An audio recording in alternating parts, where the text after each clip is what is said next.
Today, we're going to take a closer look at this automatic field watch from Orient. It's part of their sports collection series. Now you might think this is the Orient Defender 2 watch, and it is very similar with a few minor differences. However, this watch is the Orient model number RA AK0605B10B. This watch does not have a catchy name like the Defender. It looks a lot like that watch. The sub-dials are in the same location and have the same functions as the Defender. Even the indices look very similar. This is like the lesser known, and for that reason, not quite as respected version of the Defender. And for those reasons, I'm going to nickname this watch the Mall Cop Defender. It is currently available at Amazon for $209, or head on over to Joma Shop and pick it up with the black dial and the metal bracelet for $177. Hey everyone, welcome back to Eric's Everyday Watches. As always, if you like this video, if you find it helpful, please do me a favor, hit the like button and consider subscribing. It comes in the standard Orient packaging, which we have talked about before. A rigid black box with a metal top with the Orient logo printed in black.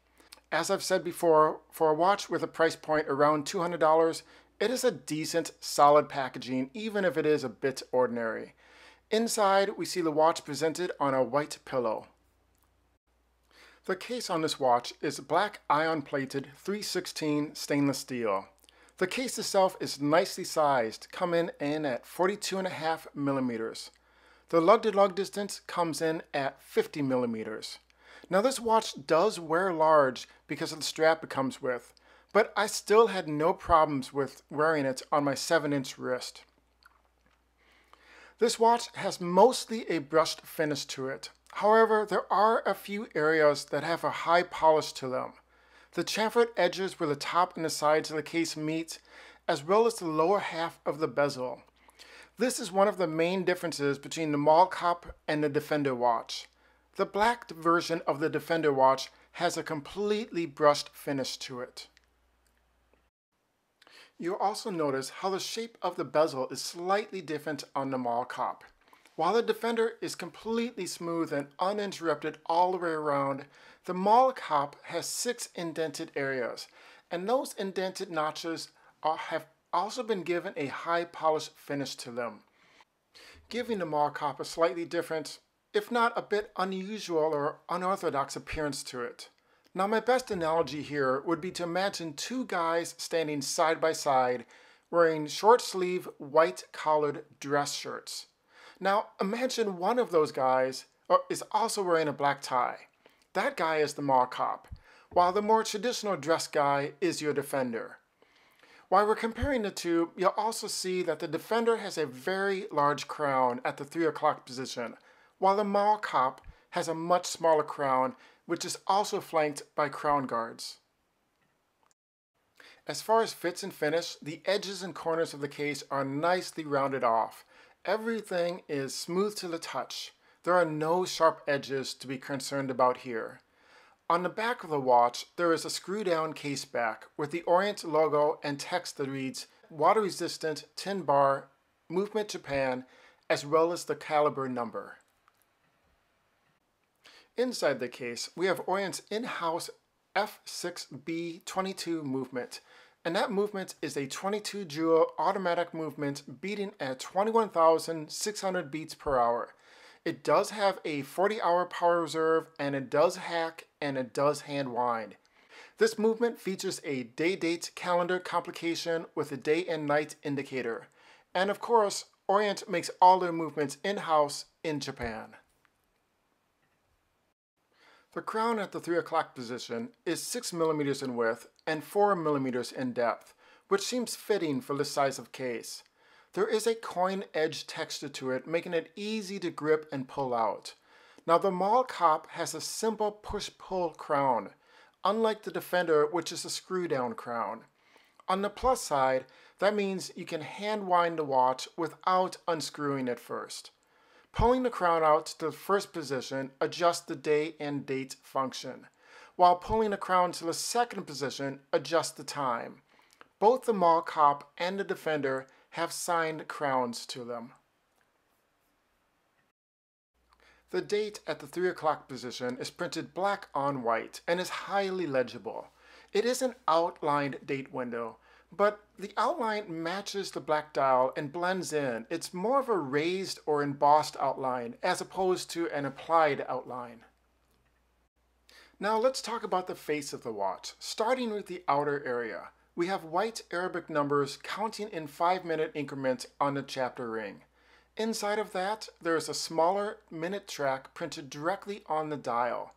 The applied indices are another difference between this watch and the Defender.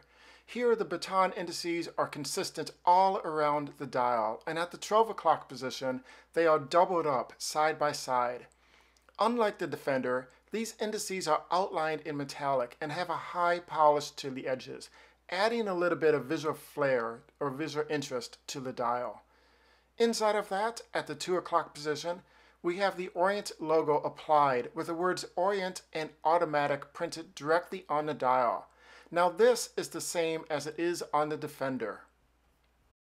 Taking a look at the two subdials, the lower subdial is your 24-hour indicator. And on this watch, we have Arabic numbers counting in 4-hour increments. On the Defender, the Arabic numbers are every 6 hours. The upper subdial is the day of the week, with the difference here being that the mall cop uses 2-letter abbreviations around the subdial, while the Defender uses 3-letter abbreviations, and those are found inside of the subdial. Now, in my opinion, the most important part about the subdial on the mall cop are the hands. They are metallic against a black dial, and they simply don't offer much contrast unless the light happens to reflect off of them. Unfortunately, they are just not consistently legible. This watch and on the Defender both suffer the same issue, and that is, depending on the time of day, the subdials may be completely covered up by the large minute and hour hands. Another detail to call out here is that the 24-hour subdial is just that, a 24-hour subdial. It is not a GMT, and that subdial cannot be set independently from the main hour hand. The pencil-shaped minutes and hour hands have a metallic outline to them which matches the baton indices, both of which are filled with lume. The red second hand is long enough to meet the 1-second tick marks on the minute track. All three of these hands offer good contrast between the black dial and makes telling the time an easy task. The lume on the hands and indices are a green color lume and initially looks good due to the thickness of the hands and batons. However, the lume does seem to fade rather quickly. All of that, of course, is set in front of the black textured dial. It's a square pattern which, when the light catches it, it does seem to add a lot to the overall appearance, and in fact, it ups the wow factor. It takes it from your standard straight-up basic bare-bones field watch traditional look and attempts to walk this thin line between still being a field watch but one with a little more flair to it. I'll let you be the judge of whether or not that is actually working. This texture dial is another important distinction between this mall cop watch and the Defender. The Defender follows the traditional field watch approach and is a flat black dial. And topping off that dial, we have a mineral crystal, and that is the same that is found on the Defender. So the mall cop is neither a step up or a step down in quality here. The silicone strap is black and 22 millimeters wide at the lugs and tapers down to 20 millimeters wide at the buckle. The strap is 3.5 millimeters thick with a debossed section in the middle. This strap has curved ends, which means that there is a seamless transition between the case and the strap. The downside of this type of strap is that you cannot lay it flat on a table. It always holds a curved shape to it. Now, it's a small nitpick, but something that I think is worth mentioning to you.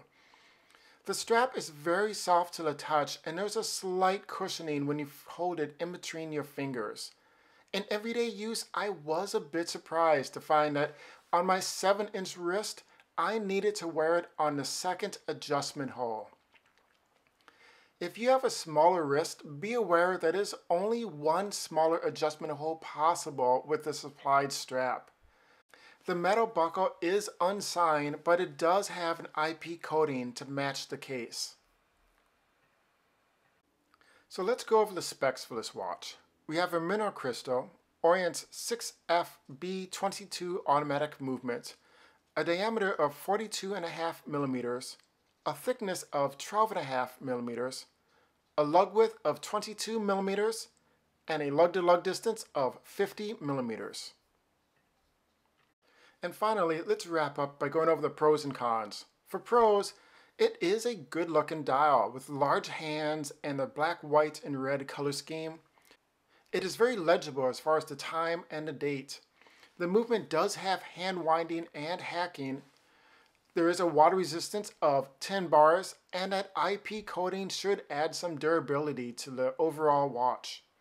For cons, the subdial lacks contrast between the hands and the dial.